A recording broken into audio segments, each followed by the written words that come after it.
What's going on, guys? Welcome back into the channel. Today I have another quick video for you, and this is an extension of what we've been talking about in terms of improving your run game in Madden. And today I want to talk about the tight end position and their value and importance in the run game in Madden. Now, I know that in these days everybody's looking for the speed tight end, like I have with the Oilers team here. Everybody's looking for the athlete that can be a receiving threat downfield. But one thing that I feel like a lot of people overlook is that the running game in Madden is heavily dependent on your tight end. And what I think you guys need to start realizing, if you are struggling to run the football and tight end is a position that you don't really consider to be a blocker, you need to probably start to look at the tight end position as an extension of your offensive line. So if you take a look at your offensive linemen and you say, okay, well, I want my right guard to have at least 80 run blocking.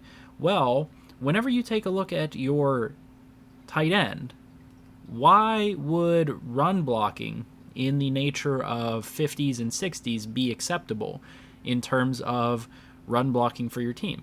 Because a lot of the times whenever you are running the football, you're going to have a tight end in on the play, if not two tight ends in on the play. And I know that a lot of people do like to lean on their tight end as a receiving threat within their offense, having guys like Darren Waller, like I showed you, Albert O, various other players here within the game, maybe a Mark Andrews type of player and whatnot, a Noah Fant.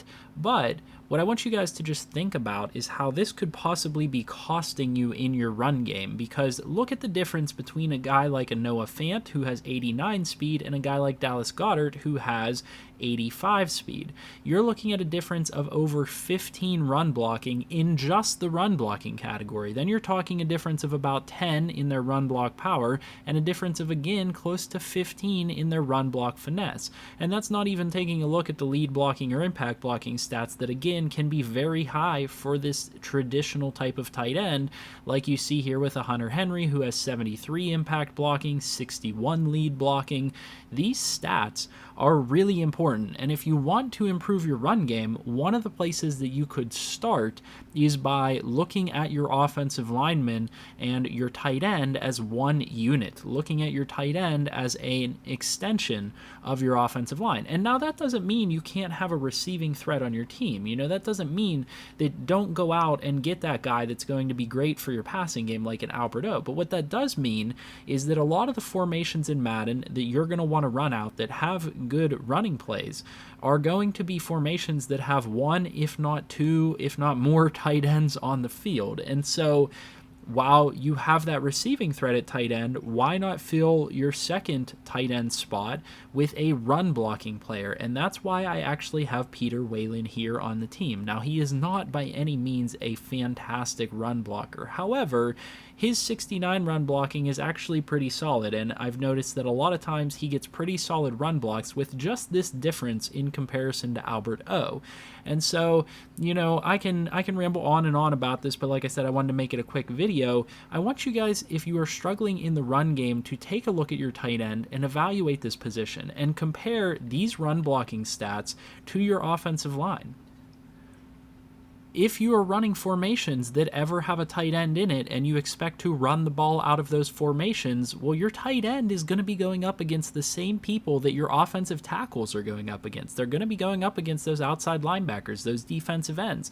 And sometimes they're expected to block those guys one-on-one. And so if you just neglect to look at the tight end position and you neglect to take a look at their run blocking stats, then yeah, that's probably no surprise that you're going to be struggling in the run game.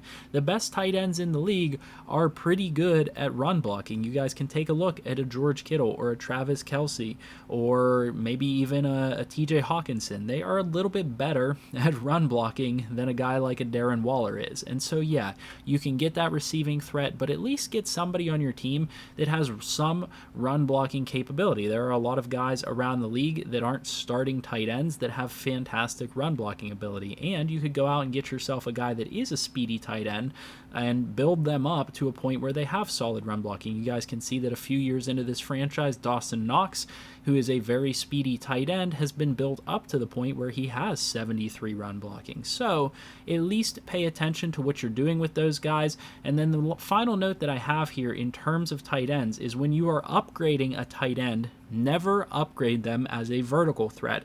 And in addition to that, you may not want to ever upgrade them as a blocking player.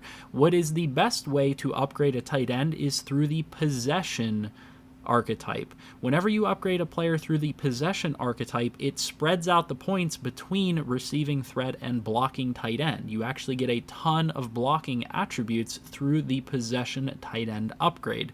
So that is my final tidbit there on the tight end position and how you can help yourself in the run game by putting a little bit of time and effort into evaluating what's going on at tight end for your team. Like I said, hopefully this gives you some valuable information, or maybe it gives you some ideas for what you're going to do in your future franchises or in your current franchises at the tight end position to help improve your run game. It is a massive way that you can help improve your run game because, again, if you look at these guys like an extension of your offensive line, think about having 2 extra offensive linemen out there on the field, and the defense is not going to have 2 extra defensive linemen on the field. It can be really, really helpful. So if this video did help you guys out in some way, leave a like on the video, subscribe to the channel if you're new, and comment down below with anything else you guys would like to see next. I'll see you guys in the next video, and I hope you have a good one.